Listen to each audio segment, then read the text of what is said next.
নেতার পায়ে সেজদা দেওয়া। আজকে কিছু সুবিধাবাদী লোক, আমি বগুড়ার ছেলে জনাব তারেক রহমানকে ধন্যবাদ জানাই। উনি আজকে বগুড়ায় আসবেন, কথা বোঝেন নাই? আজকে বগুড়ায় আসবেন, একটা ইতিহাস তো হবেই। প্রায় 17-18 বছর পর নিজ জেলা বগুড়ায় আসবেন। বগুড়ার মানুষ দেখলাম পোস্টার ব্যানার দিয়ে সেইভাবে তাকে শুভেচ্ছায় স্বাগতম জানানোর জন্য অপেক্ষা। বগুড়ার আলতাফুন্নেসা খেলার মাঠে উনি বক্তব্য দেবেন। তো জনাব তারেক রহমানকে আমি এই জন্য ধন্যবাদ জানাই যে কিছু নেতা মানে তেল দিতে দিতে এমন তেল দেওয়া শুরু করছে, ওনার পা ধরে সালাম করতে গেছে, উনি সরায় দিছে না। এটা আমি পছন্দ করি না। আপনি কেন পা ধরতেছেন? আমার সরায় দিছে। আল্লাহ আকবার বল। এগুলো ভালো গুণ, যে কেন নেতার পা ধরতে হবে।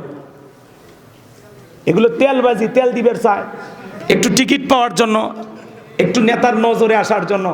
এই তেল বিক্রি করতে করতে সাবেক প্রধানমন্ত্রী শেখ হাসিনা তেলের কারণে ভাসে গেছে ভারত। এতই তেল, রাগ করতেছেন আপনারা? এই জন্য জনাব তারেক রহমান বুঝে পারছে যে তেল বাজ নেতাদেরকে আশেপাশে দেওয়া যাবে না। আচ্ছা, ওনার বয়স কতই হবে, যে বয়সেরই হোক, ওনার যে পা ধরে আপনি সালাম করতে গেছেন, উনি কি অনুমতি দিছে? আর ওনার পা ধরে সালাম দেওয়া কি জায়েজ আছে আপনার? আপনি কেন পা ধরতে গেছেন? তার মানে অতি ভক্তি চোরের লক্ষণ। কথা কন ঠিক কি না? তো বগুড়ার ছেলে জনাব তারেক রহমান, বর্তমান বিএনপির চেয়ারম্যান, ওনার জন্য আমি দোয়া করি। এই জন্য যে সেদিন দেখলাম বাসের ড্রাইভারকে টিস্যু আগায় দিচ্ছে। এই যে পারিবারিক একটা শিক্ষা, ওনার মা ভালো, দাদাদের সুর নরম হয়েছে। আজকে দেখেন বেগম খালেদা যে মারা গেছে কতদিন হল, ওনারা আবার আজকে ভারতের সংসদে সবাই মিলে দাঁড়ায়া যে বেগম খালেদার যে সাথে ভারতের সম্পর্ক ছিল অতুলনীয় সম্পর্ক ছিল। এই জন্য ভারতের রাজ্য সভায় আজকে সবাই দাঁড়ায়া বেগম খালেদা জিয়ার জন্য নিরাপত্তা পালন করেছেন। ও দাদা, তোদের নিরাপত্তাতে আমাদের ম্যাডামের কি আসে যায়? হ্যাঁ, এ তো তোরা শিরিক করলি, নিরাপত্তায় তো আমাদের কোনো লাভ নাই। লাভ আছে? আমরা মুসলমান বেগম খালেদা জিয়ার জন্য সারা দেশের মসজিদ মাদ্রাসা থেকে দোয়া করেছি। কথা বলে, উনি যখন অসুস্থ ছিল প্রত্যেকটা মাহফিলে আমি দোয়া করেছি। উনি যেদিন মারা গেছেন সেই দিন আমি দোয়া করেছি। এমনকি ওই পরের জুমায় আমার মসজিদে আমি সেখানে ওনার জন্য দোয়া করেছি। কারণ উনি আলেমদেরকে মহব্বত করতেন, উনি ইসলাম আলাদেরকে পছন্দ করতেন। উনি কখনো আলেম বিদ্বেষী, ইসলাম বিদ্বেষী ছিলেন না। কথা বলেন। এই জন্য ভাগ্য দেখেন কত ভালো। বাংলাদেশের 54 বছরের ইতিহাসে এত বড় জানাজা কারো ভাগ্যে জুটেনি যেটা বেগম খালেদা জিয়ার ভাগ্যে জুটেছে। এত মানুষের দোয়া, এত মানুষের ভালোবাসা সবার ভাগ্যে জোটে না। স্বামীর কবরের পাশে চিরনিদ্রায় শায়িত আছেন তিনবারের সাবেক প্রধানমন্ত্রী বেগম খালেদা জিয়া। আজকে ভারত 1 মিনিট 2 মিনিট নীরবতা পালন করে কি বুঝাইতে চাও? আমরা বুঝি না। এত শুরু পাল্টাইতেছে কে? সময় আসবে। কথা বলেন। আমাদের ক্রিকেট খেলতে দাও না, পিএস দিবা না, মরিচ দিবা না, আমরা কি না খায় মরছি? এই জমিনে কি আল্লাহ রহমত বরকত কম দেছে? পিএসের দাম কয় টাকা? হ্যাঁ, আর আগে বর্ডার ফাঁকা ছিল, খালি নিয়ে এসেছিলাম, তাও 70, 80, 200 কি চাচা 300 লাগাইছে। আর এখন এই পাবনা, এই সিরাজগঞ্জ, এই যে তারাস, এই যে চাঁদমোহর, যা দেখেন তো খালি পেঁয়াজ আর পেঁয়াজ। কথা বল না আপনার? এই রাজবাড়ি ওই এলাকায় যান, খালি দেখেন কত পেঁয়াজ। আপনি কি মনে করেন এই দেশের যে জায়গা খালি ফেলাবেন, খালি ফালাইলেই ওই জায়গা দিয়ে ফসল আল্লাহ দেয়? কথা কয় না কেন? আছে না ভাই? সেদিন এক মাহফিলে গেলাম, ওই যে গোসলখানা আছে না ভাই, ওর সাইডে সামান্য না মাটি আছে, ওই জায়গায় মরিচের গাছ লেগে থুছে, খালি ঝুলে পড়তেছে মরিচ। আমার করছে হুজুর কিনায় লাগে না। চিন্তা করেন আল্লাহ এত এই জমিনে বরকত দিছে। এই জন্য কোন জালেম বেঈমান আমাদের জন্য কি করলো না করলো এটা দেখার বিষয় নাই। এই জমিনের মালিক আল্লাহ, রিজেকের মালিক আল্লাহ। আমাদের এত ঘাবড়া লাগবে না। আমরা মুসলমান, আমরা মালিককে স্মরণ করব। মালিক আমাদের জন্য সব রাস্তা পরিষ্কার করে দেবে। কথা বলেন। এতগুলো কথা একটু বললাম, কোনো কারণে কি আপনারা মন খারাপ করলেন? করলে আমার কোনো আপত্তি নাই। রাগ করতেছেন নাকি? এ বগুড়ার জামাই বসে আছে, আমরাই রাগ করতেছেন নাকি আপনারা? লিল্লাহি তাকবীর। আমার ভাইয়েরা গভীর মনোযোগ দিয়ে কথাগুলো শুনে যান বাজান গো। আমার কথা মনে আপনারা ভুলে গেছেন।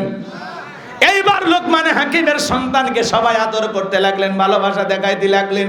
ওই এলাকা একটা সুন্দরী মেয়ে ছিল।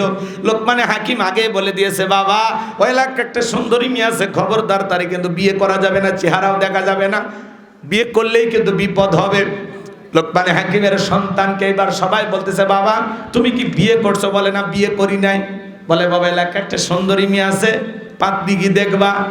লোকমানে হাকিমের ছেলে চিন্তা করলো, মুরব্বীরা যে কায়দায় ভালোবাসা দিচ্ছে, তাদের অনুরোধ কেমনে ফেলা, বিয়ে করি আর না করি পাত্রীটা দেখি।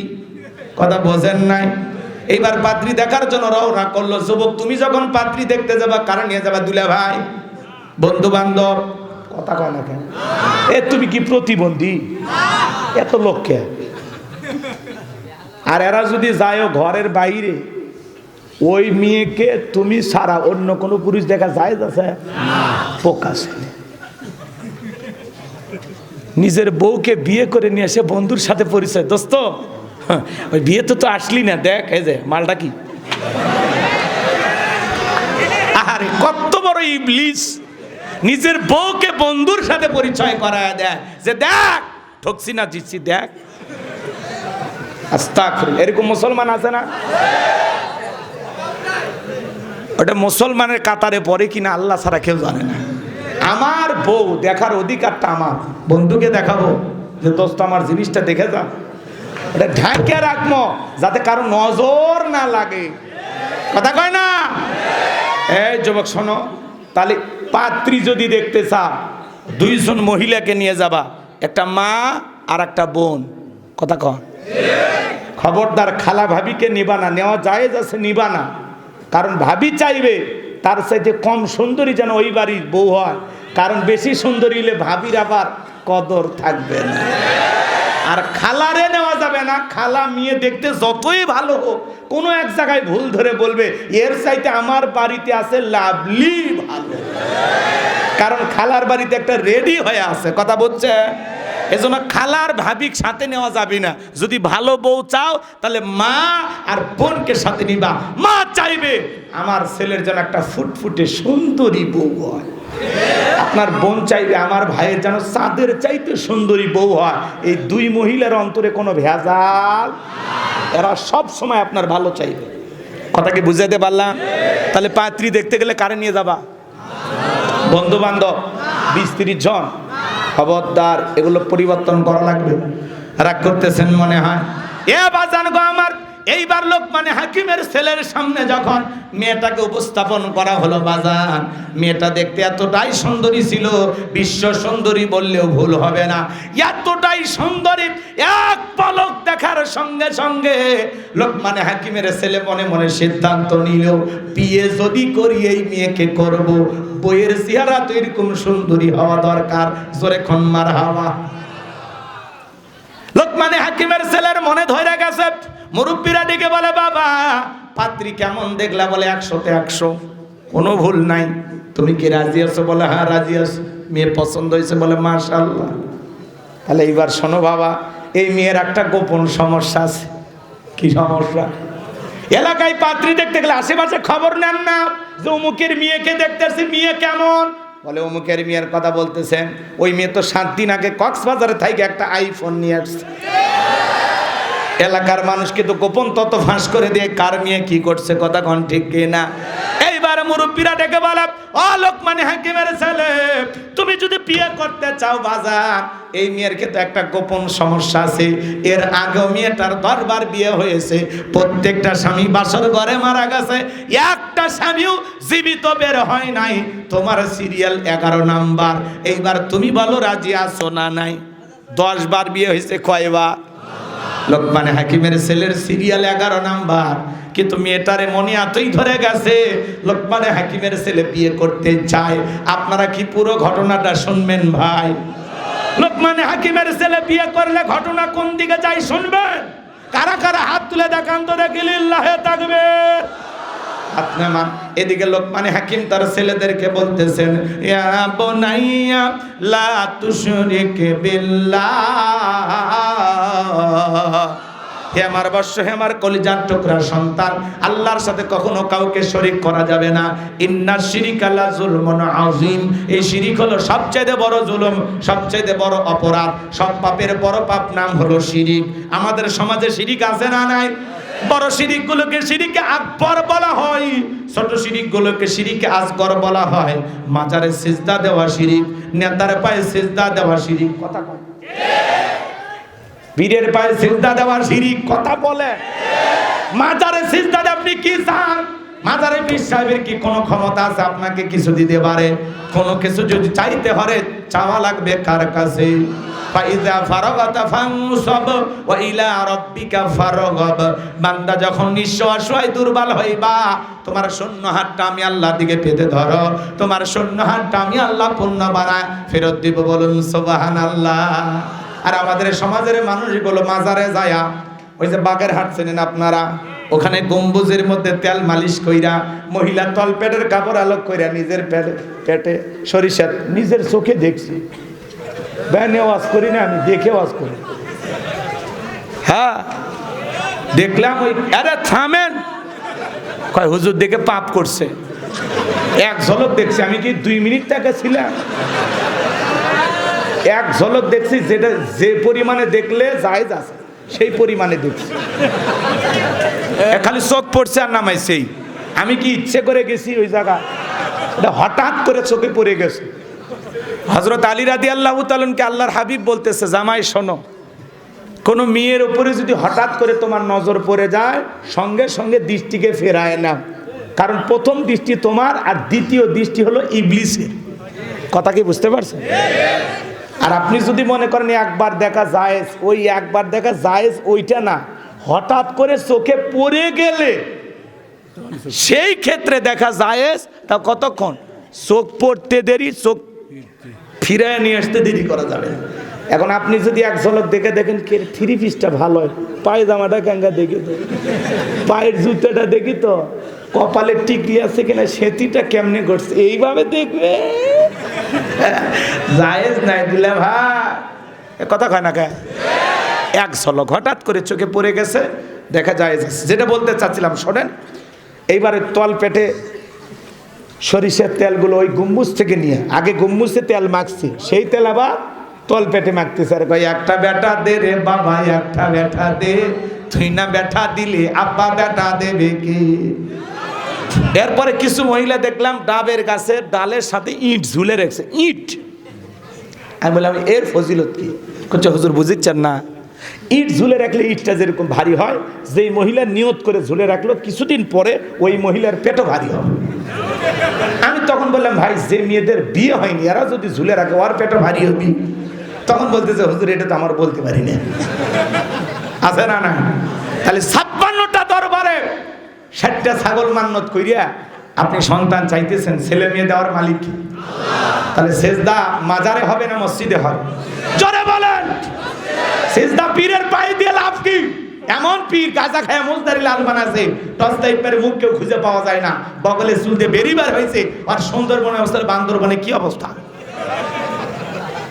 গাঁজার কলকিতে টান মারতেছে আর গান গাইতেছে, কয় ধরো কলকি মারো টান, গাঞ্জা বাবার আসে কান, মরিয়া গেলে সঙ্গে কিছুই যাবে না, ইল বাবা উরে শয়তান। আছে না? না আজকে মাজার গুলো হয়ে গেছে গাঁজা খাওয়ার নিরাপদ জায়গা। গাঁজার কলকিতে টান মারি এমন ধুয়া সারে, রাস্তায় পুলিশ দাঁড়িয়ে থাকে, বলে মনে হয় ওরসের রান্না চলছে। আছে না? না আল্লাহওয়ালা ছিল শাহজালাল, শাহপরান, শাহ মাকদুম, বাইজিদ বোস্তামি, আব্দুল কাদের জিলানী, আল্লামা খাজা মঈনুদ্দিন চিশতি রহমতুল্লাহ আলাইহি, রংপুরের কেরামতুল্লাহ, বগুড়ার শাহ সুলতান, আল্লাহওয়ালাদের মাধ্যমে এদেশে ইসলামের প্রচার প্রসার হয়েছে। শাহজালাল রহমতুল্লাহ আলাইহি কেমন পীর? পীর ছিল শাহজালাল, খানকায় পীর, রাজপথে বীর, নারাই তাকবীর হুঙ্কার দিয়েছে, গৌর গোবিন্দ ধুতি খুলে পালাছে।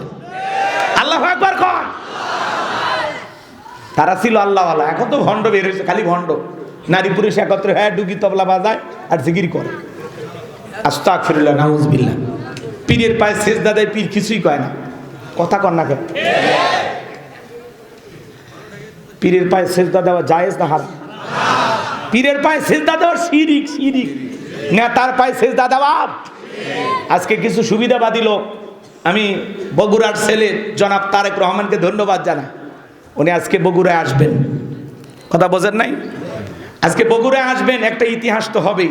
প্রায় 17-18 বছর পর নিজ জেলা বগুড়ায় আসবেন। বগুড়ার মানুষ দেখলাম পোস্টার ব্যানার দিয়ে সেইভাবে তাকে শুভেচ্ছায় স্বাগতম জানানোর জন্য অপেক্ষা। বগুড়ার আলতাফুন্নেসা খেলার মাঠে উনি বক্তব্য দেবেন। তো জনাব তারেক রহমানকে আমি এই জন্য ধন্যবাদ জানাই যে কিছু নেতা মানে তেল দিতে দিতে এমন তেল দেওয়া শুরু করছে, ওনার পা ধরে সালাম করতে গেছে, উনি সরায় দিছে। না, এটা আমি পছন্দ করি না। সরে আপনি কেন পা ধরতেছেন আমার? সরায় দিছে। আল্লাহ আকবার কর। এগুলো ভালো গুণ, যে কেন নেতার পা ধরতে হবে। এগুলো তেলবাজি, তেল দিবের চায় একটু টিকিট পাওয়ার জন্য, একটু নেতার নজরে আসার জন্য। এই তেল বিক্রি করতে করতে সাবেক প্রধানমন্ত্রী শেখ হাসিনা তেলের কারণে ভাসে গেছে ভারত। এতই তেল, রাগ করতেছেন আপনারা? এই জন্য জনাব তারেক রহমান বুঝে পারছে যে তেল বাজ নেতাদেরকে আশেপাশে দেওয়া যাবে না। আচ্ছা, ওনার বয়স কতই হবে, যে বয়সেরই হোক, ওনার যে পা ধরে আপনি সালাম করতে গেছেন, উনি কি অনুমতি দিছে? আর ওনার পা ধরে সালাম দেওয়া কি জায়েজ আছে আপনার? আপনি কেন পা ধরতে গেছেন? তার মানে অতি ভক্তি চোরের লক্ষণ। কথা কন ঠিক কি না? তো বগুড়ার ছেলে জনাব তারেক রহমান, বর্তমান বিএনপির চেয়ারম্যান, ওনার জন্য আমি দোয়া করি। এই জন্য যে সেদিন দেখলাম বাসের ড্রাইভারকে টিস্যু আগায় দিচ্ছে। এই যে পারিবারিক একটা শিক্ষা, ওনার মা ভালো